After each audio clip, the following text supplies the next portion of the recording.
Hello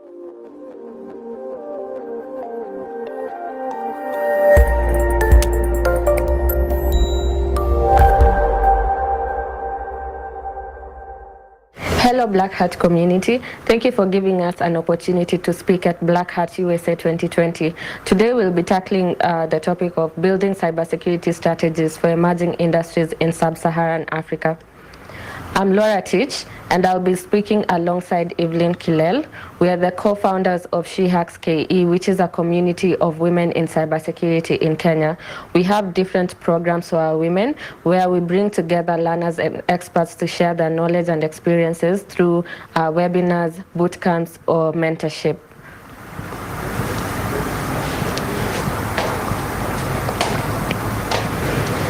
So why this talk?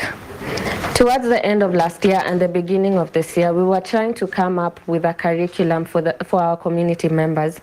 We wanted something that could fit the needs of the industry. So we went looking for data to give us information about how the security landscape in Sub-Saharan Africa looks like. And in that process, we found it difficult to get data that were specific to Sub-Saharan Africa. We started asking ourselves the question, if we do not have data about Sub-Saharan Africa, how then can we come up with proper strategies for the cybersecurity industry? The other reason we submitted this talk is to create awareness on the cybersecurity industry and communities across Sub-Saharan Africa. We wanted people to know that there is an existing cybersecurity industry here, and as much as it needs better or more expansion, we still exist, and we need to work together, to come together with the different stakeholders to make the industry better.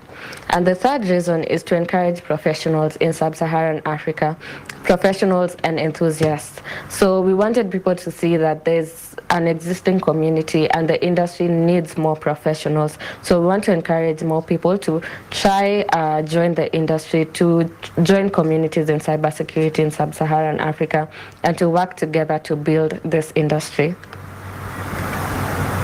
So where do we start?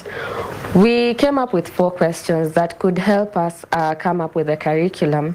So the 4 questions would all together work to come up with a proper solution for the industry in terms of building the curriculum and building the strategies. The questions are, the first one was, what are some of the most used technologies? Now this would give us an idea of what the technology landscape looks like in Sub-Saharan Africa, what are the most used technologies, so that we get to understand what threats come with these technologies. The second question, what does the threat landscape look like? Now after figuring out what the technologies are that we use the most, then we'd get to find out what the threat landscape in the region looks like. The third one was, what are some of the effects of cyber threats? Now this is not just to the economy, but to the different stakeholders, the governments, the companies, and even to individuals. We wanted to figure out what are some of the effects, or what effects have cybercrime activities have had in Sub-Saharan Africa region. And the fourth and final one is, what has worked in the past?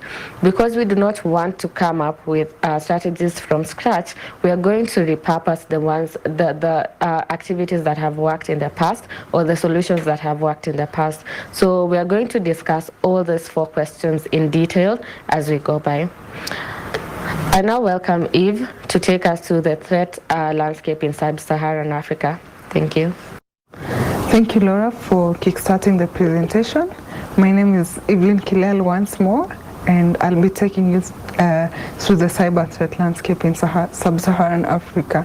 So before that, I'll take you through the prediction of growth in the ICT market in the region.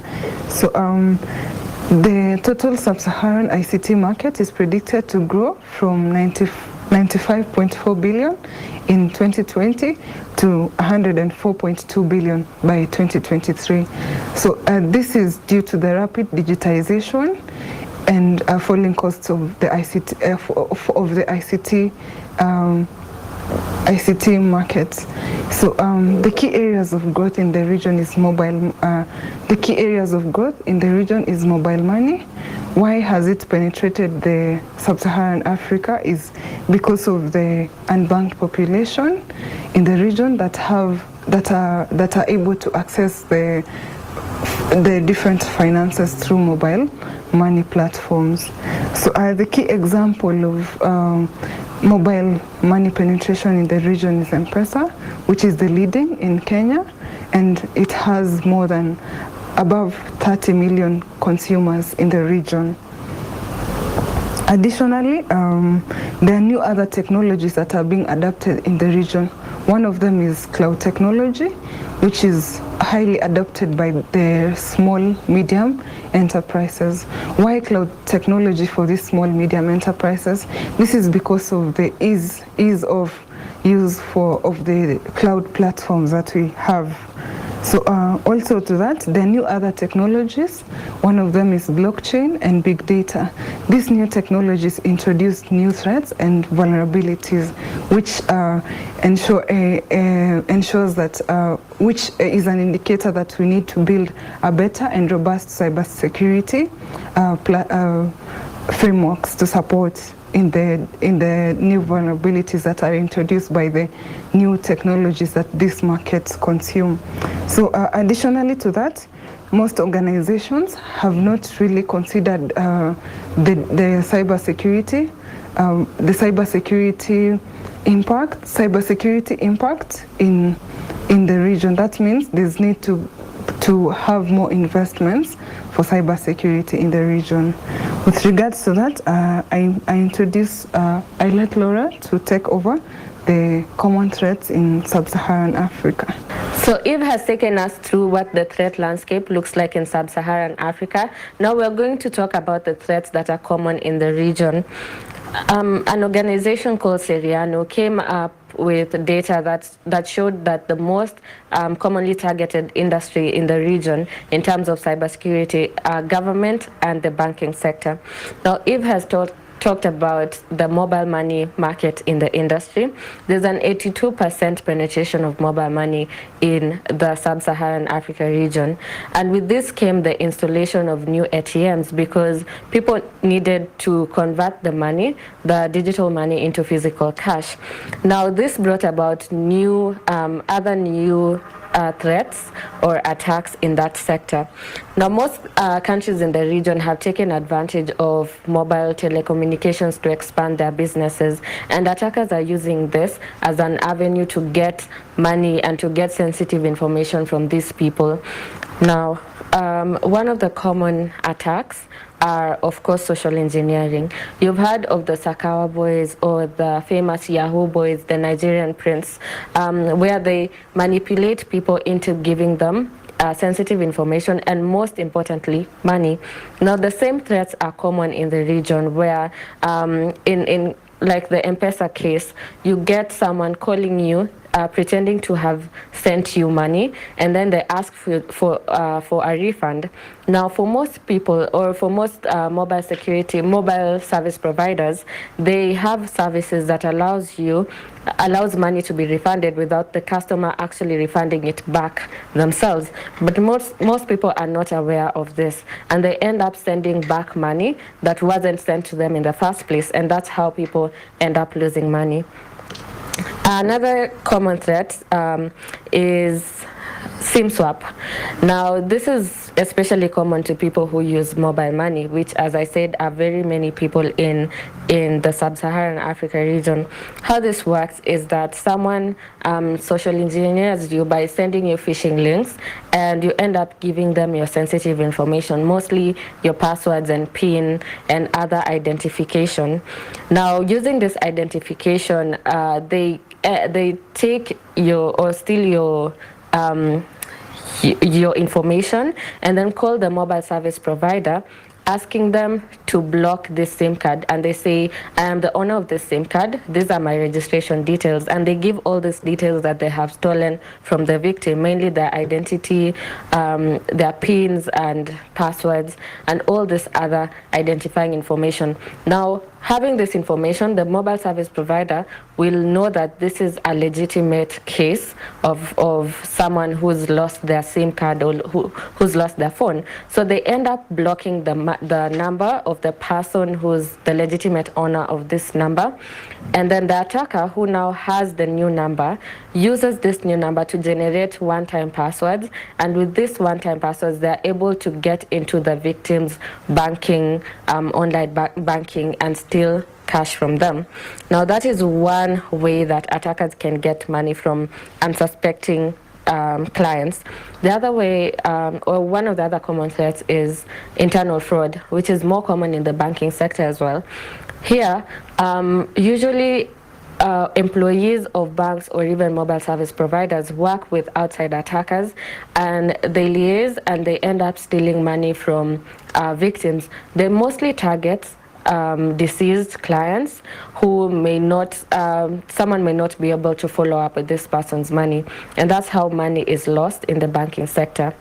Now, we talked about the government being one of the other hardest hit industries. Last year in Kenya, for example, that is in 2019, 19 government sites were hacked in one day. So these threats are common, not just in Kenya, but other countries in Sub-Saharan Africa as well, where governments are targeted for information, for fun, and just for stealing sensitive information in case they have stored any of this information in their sites. Now, what are some of the economic effects of cybercrime? In Sub-Saharan Africa, a lot of countries have lost big amounts of money to cybercrime. South Africa, for example, they lose an estimated $573 million annually, while Nigeria loses $500 million annually as well, and Kenya loses $36 million annually. Now, this, in proportion to the GDP of these countries, is very big loss to cybercrime. And besides the economic losses, there's also losses to individual companies where they lose sensitive information, they lose clients, and they lose money as well. So there are a lot of very many cyber effects to cybercrime that has affected the people of Sub-Saharan Africa. So Eve is going to take us through some of the challenges and some of the things that have worked in the past. So I'm going to take you through the different challenges that the Sub-Saharan Africa region face with regards to cybersecurity threats. One of them is poor data security practices. So with that, fraudulent parties can access personal data, which leads to identity theft. And with identity theft, it can lead to SIM swap, as Laura mentioned earlier. Secondly, we have skills gap. With skills gap, most tertiary institutions do not offer cybersecurity courses as part of the curriculum at the moment. And also, employers are not focused in training the different staff that they have with regards to cybersecurity. Also, there's a lack of awareness part. Most organizations are not aware about the cybersecurity threats they face on a day-to-day activities, which creates a point of failure with regards to managing cyber threats in the different organizations that we have. There's also the poor implementation of cybersecurity tools. With regards to poor implementation, there's the aspects, as I mentioned earlier, known as skills gap. With skills gap, with a skills gap aspect, not many staff are able to manage setting up the cybersecurity solutions in the organizations according to the required format. And also, most organizations just implement cybersecurity tools as part of compliance to ascertain risk or gap that was identified in the organizational systems. So additionally, we have most organizations in Sub-Saharan Africa region have limited budget to cybersecurity. It's now 96% of African organizations have an annual budget of $5,000 for cybersecurity. There's also the aspect of use of generic accounts. With generic accounts, use of generic accounts and shared passwords. So with generic accounts, anyone and everyone, anyone who has access to that particular generic account can access the different systems in the organization. That could be, one of them could be co-banking platforms in the different banking sectors that we have. And also, as Laura mentioned earlier, this could lead to internal fraud, which impacts the organization and leads to loss of revenue and economical, and has a higher impact on the economy for that particular organization. There's also the lack of segregation of duties. With that, cybersecurity is part of the IT operations team. In that way, there's no team that is fully focused to set up cybersecurity solutions for the organization. Okay, let's look at what has worked in the past with regards to cybersecurity awareness in the Sub-Saharan Africa region. Among the key drivers for that is communities. Communities offer trainings and also offer trainings to the different community members, which creates more awareness with regards to cybersecurity in the region. So among the communities are SheHacks, which Laura mentioned earlier, and also we have other communities in Kenya, namely Africa Hackon and KCSFA. There are also communities in Nigeria, that is She Secures and Niger Secon. There's also Hackathon Girls in Gambia. So with these communities, they're key drivers of creating cybersecurity awareness in the region. So with more cybersecurity awareness, different community members are able to adapt to professional cybersecurity certifications that create better opportunities in the field for the different community members. Additionally, there's also local support. One of the key examples is Kilel Innovation Hub that offer mentorship and also mentorship and training to the local talent. They also offer opportunities to the local talent. We also have Safaricom that have a bug bounty program where local security researchers are able to participate in it and identify the different threats with regards to the items that are exposed publicly for them to look at. There's also the aspect of collaborations.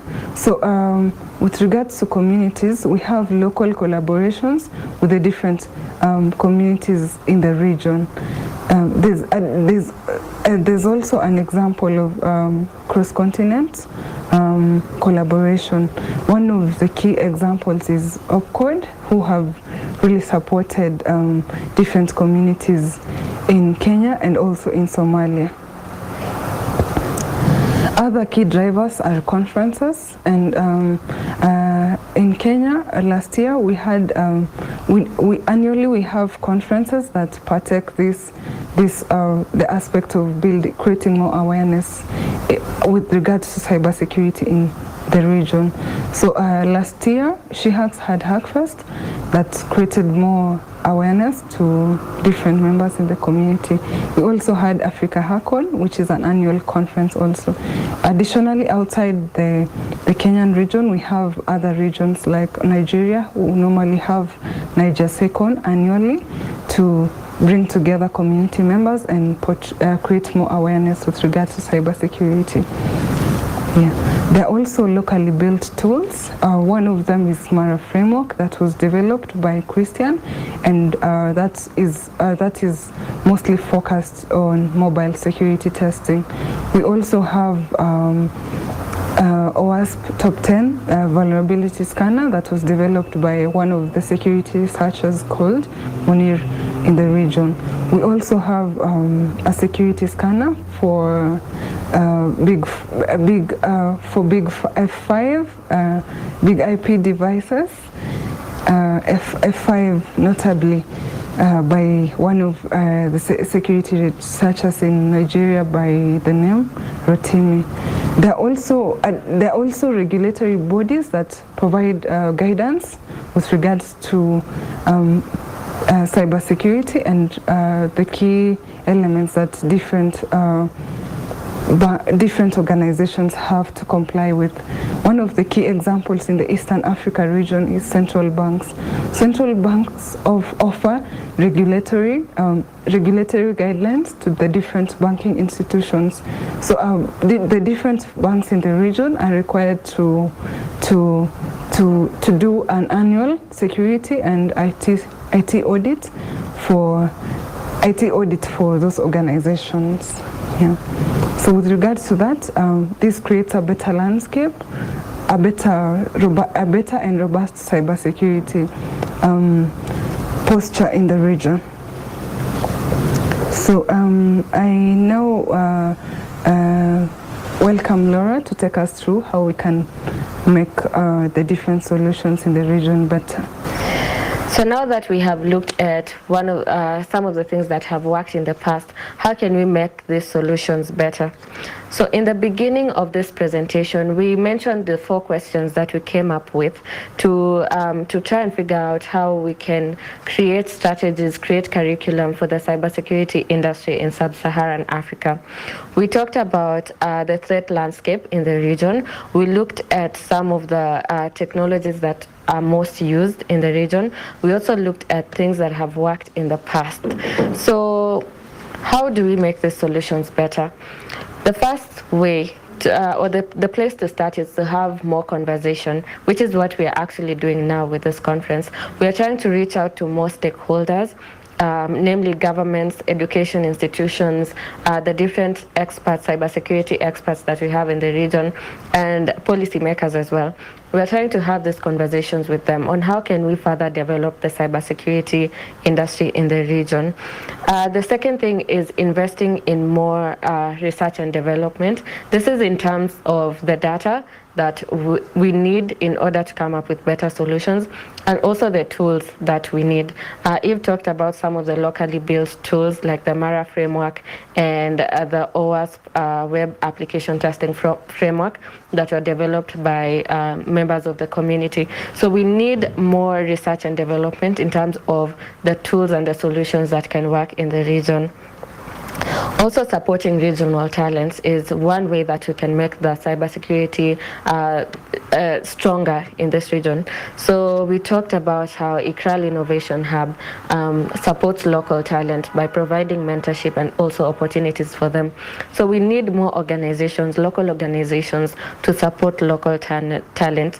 In the recent past, we've had cases where bigger organizations would invite or hire experts from other regions outside of Africa to come and do the different security testing for them. Now we want them to support local talent, because what we're saying is we have people who are capable, we have people who have the knowledge and the skills to do this for our own organizations. The fourth, and I believe one of the most important things that we should look into, is education. There's lack or very little education with regards to cybersecurity in the region. I'll give an example of Kenya, where we only have two education institutions that offer cybersecurity as a course. Now these two are all both private institutions, which means that not everyone can afford to study or to take up cybersecurity as a course in college. Now, this is why communities step in, but at the end of the day, we also need our education system to update their curriculum to include the more recent or some of the most commonly used technologies in this period of time. So we need education institutions to support or to include cybersecurity in their curriculum. And the fifth one is cheaper solutions. Now, we talked about how most organizations in Sub-Saharan Africa only set aside a budget of $5,000 annually to support cybersecurity operations. Now, this is not nearly enough, but unfortunately, it also reflects our economy. So we need solutions that are more affordable for the different organizations, that are more reliable, effective, and also reachable. So we are asking individuals, organizations, communities to come together to look at ways or in which we can offer affordable, cheaper, effective solutions to cybersecurity, to support the cybersecurity market in the Sub-Saharan region. So that has been our presentation. We are hoping that you have learned a little about the cybersecurity landscape in the Sub-Saharan region, some of the things that have worked, and some of the ways that you could support us or we could learn from you in order to implement proper strategies in the future. Thank you so much, and we now open the floor to questions. Thank you. Hi. Okay. Oh, there we are. Yeah. Okay.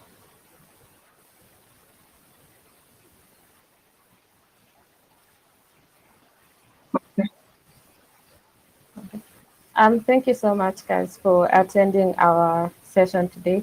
So we've seen a lot of questions. Yes, it is there. So there's some questions. The first one by Madi. I think we've answered that. Is mobile money meaning like paying with your phone, like Apple Pay? So as we said, thank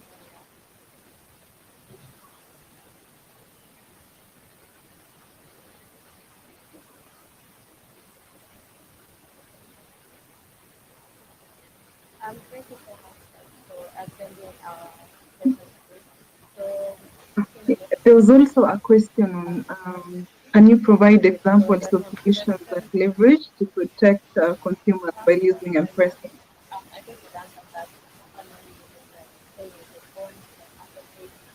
So as you say, um, sorry about that. There's a delay in the feedback, so we don't know when to start. But yeah, as you said, our M-Pesa money, it's mobile-based money transfer, and you can pay for goods using, we have till numbers, we have pay bills. Yeah.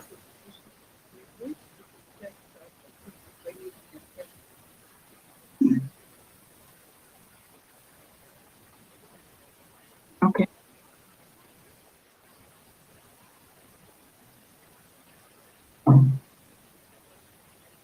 Sorry about that. There's a delay in the feedback, so we don't know when to start. But yeah, as you said, our M-Pesa money is mobile-based money transfer, and you can pay for goods using, we have till numbers, we have pay bills. Yeah.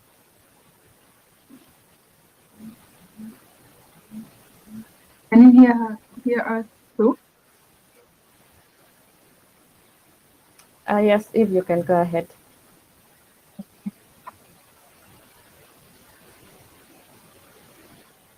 So I wanted to respond to a question on what are the different ways of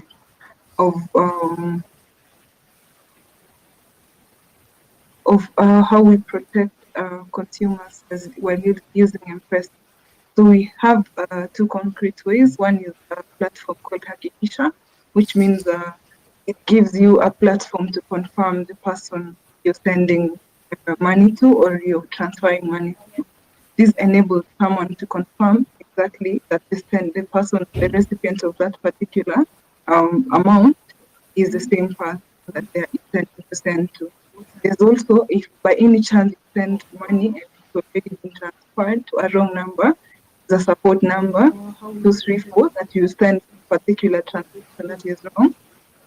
So that you're able to get a reimbursement within a limit of 1 minute. Yeah. Gives you a platform to confirm the person you're sending the money to or you're transferring money. This enables someone to confirm exactly that the person, the recipient of that particular amount is the same person that you send. There's also, if by any chance you send to a wrong number, the support number, 234, that you send a particular transaction. So that you're able to get within a limit of 1 minute. Yeah.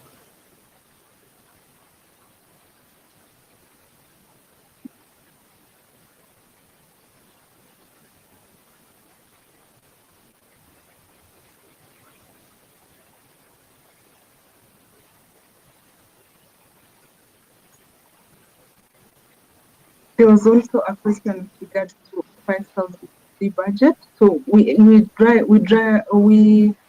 establish that figure from the different research documents that you're able to find online. The reason that, right? So we just share the links to that and this.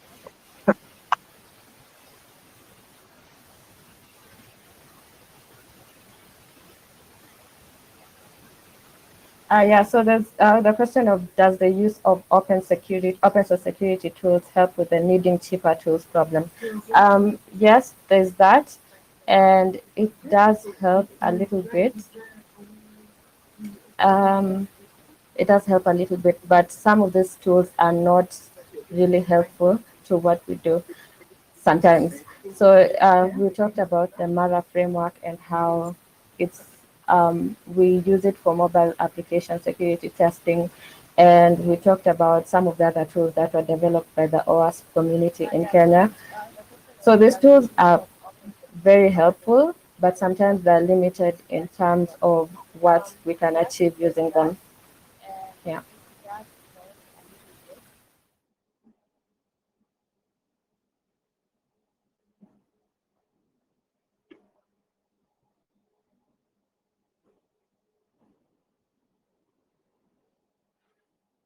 I think what kind of concerns do you have about using foreign investments, US, EU, China, to support information infrastructure in SSA?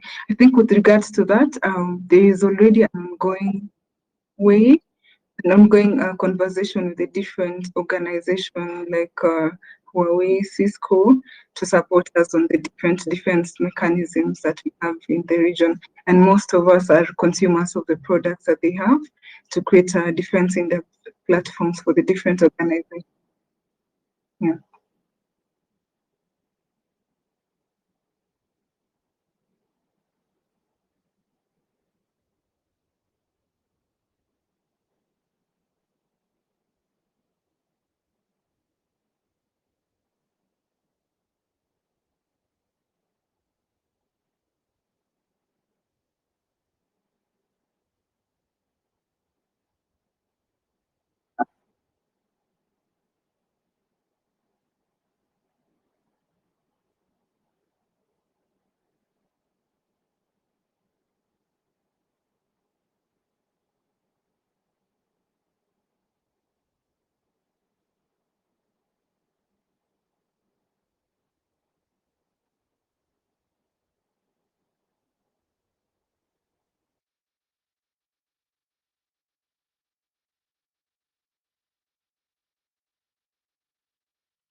I think there's one last question I can pick.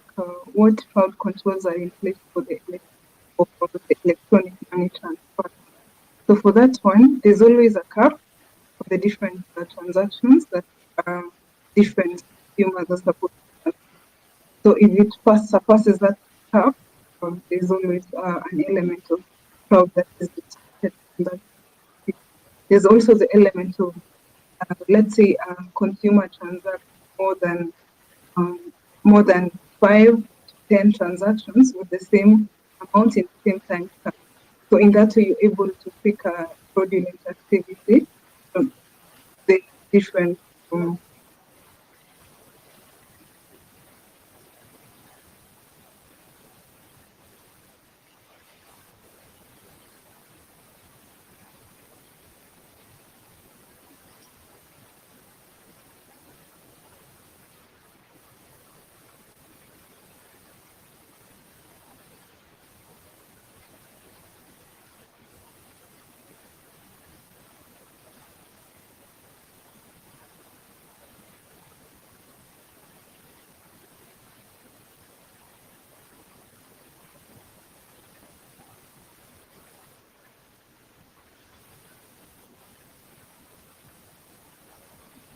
Guys, we'll get to answer your questions. Please reach out to us.